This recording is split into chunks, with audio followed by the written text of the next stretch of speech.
देशभरात सुरू असणाऱ्या विद्यार्थ्यांच्या आंदोलनाला अखेर यश मिळाले।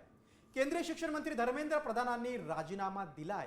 मात्र या राजीनाम्याआधी नेमकं काय घडलं, तरुणाईनं सरकारला कसं नमवलंय, पाहूयात या स्पेशल रिपोर्ट मधून। अखेर धर्मेंद्र प्रधानांचा राजीनामा।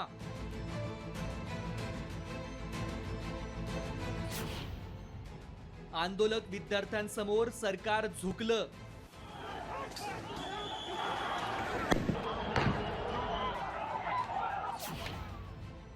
राजीनाम्यानंतर तरुणाईचा एकच जल्लोष। धर्मेंद्र प्रधान ने रिजाइन कर दिए।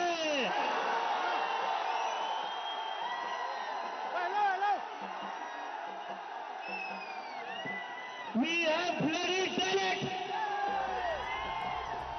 हा जल्लोष आहे देशातील तरुणाईच्या विजयाचा।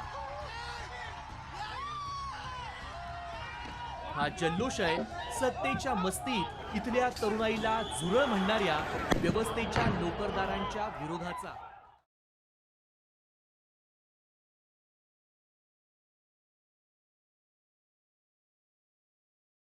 हा जल्लोष आहे लोकशाही देशातील सुजाण तरुणाईचा।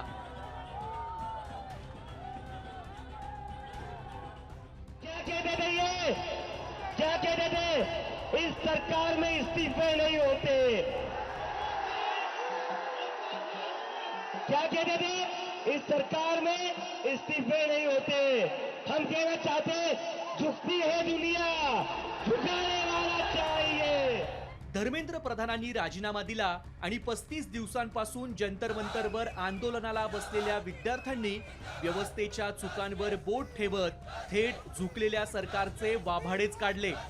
झोपेचं सोंग घेतलेल्या शिक्षण व्यवस्थेला जाग करत थेट केंद्र सरकारलाच हादरा देण्याचं काम इथल्या तरुणाईनं केलं। मात्र आंदोलनानंतर रोष वाढल्यानं विद्यार्थ्यांच्या भेटीला न आलेले केंद्रीय शिक्षण मंत्री धर्मेंद्र प्रधान राजीनाम्याच्या पत्रात नेमकी काय म्हणाले, ऐका। जंतर मंतरवर आणि देशात जी परिस्थिती निर्माण झालीये त्या परिस्थितीचा राष्ट्रविरोधी शक्तींनी फायदा घेऊ नये। देशाची एकता टिकून राहावी। भारतातील एकाही विद्यार्थ्याचं भविष्य कायदेशीर अडचणीत सापडू नये आणि आपल्या मुलांनी त्यांचा वेळ अभ्यासात आणि करिअर घडवण्यावर केंद्रित करावा। याच गोष्टीचा विचार करून मी माझा राजीनामा पंतप्रधानांकडे पाठवलाय, असं धर्मेंद्र प्रधानांनी आपल्या पत्रात लिहिलंय। प्रधानांच्या राजीनाम्यानंतर रस्त्यावरची लढाई लढणाऱ्या तरुणाईनं एकच जल्लोष केलाय।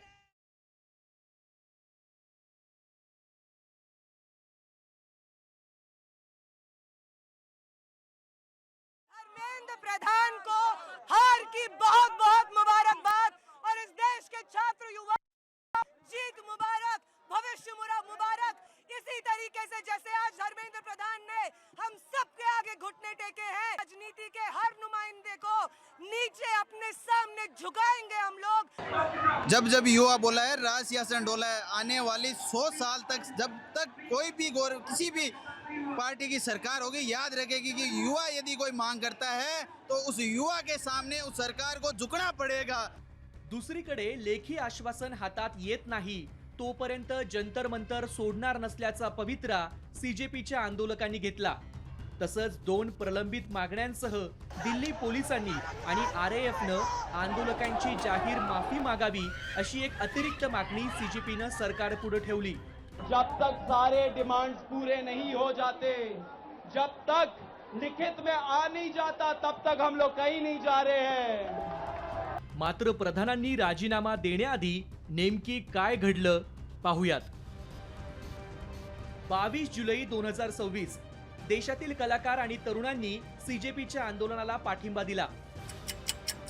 23 जुलै 2026 11:52 पेपर फुटीचा खटला जलद गतीनं न्यायालयात चालवण्याची पंतप्रधान मोदींनी ग्वाही दिली। याच दिवशी मध्यरात्री 12:32 केंद्रीय आरोग्य मंत्री जेपी नड्डा आणि मंत्री जितेंद्र सिंह यांनी वांगचुक यांचं उपोषण सोडवलं। याच दिवशी वांगचुक यांच्या 3 मागण्या मान्य करण्यात आल्या, मात्र त्यात प्रधानांच्या राजीनाम्याची मागणी वगळण्यात आली। 24 जुलै 2026 रोजी सकाळी 7 वाजता सीजेपीचे आंदोलक प्रधानांच्या राजीनाम्याच्या मागणीवर ठाम होते। दुपारी 1:30 वाजता CJPचं शिष्टमंडळ आणि मंत्री जितेंद्र सिंह आणि JP नड्डा यांच्यात 2 तास चर्चा चालली. याच दिवशी दुपारी 3:30 वाजता सरकारनं प्रधानांच्या राजीनाम्याशिवाय इतर मागण्यांवर सकारात्मकता दर्शवली. संध्याकाळी 4 वाजता CJPची सरकारसोबत चर्चा फिसकटली आणि आंदोलन कायम राहिलं. संध्याकाळी 4:30 वाजता अभिजित दिपकेंकडून 26 जुलैला देशभरात ठिकठिकाणी आंदोलन करण्याचं तरुणांना आवाहन करण्यात आलं. 24 जुलैला रात्री 11 वाजता पंतप्रधान नरेंद्र मोदींनी व्हिडिओद्वारे तरुणांचे आभार मानले. 25 जुलै 2026 सकाळी 9:09 अभिजित दिपके यांनी टायफॉइड झाल्याची माहिती दिली. दिपकेंना टायफॉइड झाल्यानं आंदोलन थंडावणार अशी शक्यता वर्तवली जात होती. दुपारी 1:30 वाजता पोलीस आणि आंदोलक आमने सामने आल्यानं पुन्हा एकदा गोंधळ बघायला मिळाला.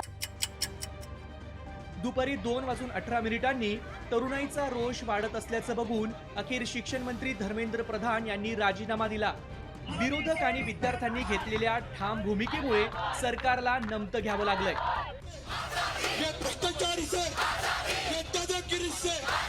कारण एखाद्या आंदोलनामुळे केंद्रीय मंत्र्याला राजीनामा द्यावा लागण्याची मोदी सरकारमधील ही पहिलीच वेळ आहे.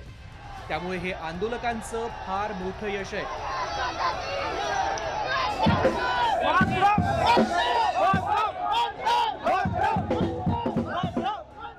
मात्र प्रधानांच्या राजीनाम्यानंतर आणि पेपरफुटी संदर्भातील येऊ घातलेल्या कडक कायद्यानंतर पेपरफुटीची प्रकरणं थांबणार का हा गंभीर प्रश्न उरतोच. भरत मोहोळकर, स्नेहिल शिवाजी आणि माधव सावरगावे, साम TV न्यूज, दिल्ली. मी नेहमी फक्त साम टीव्हीच पाहते कारण त्यांच्या बातम्या मला रिलेट करतात.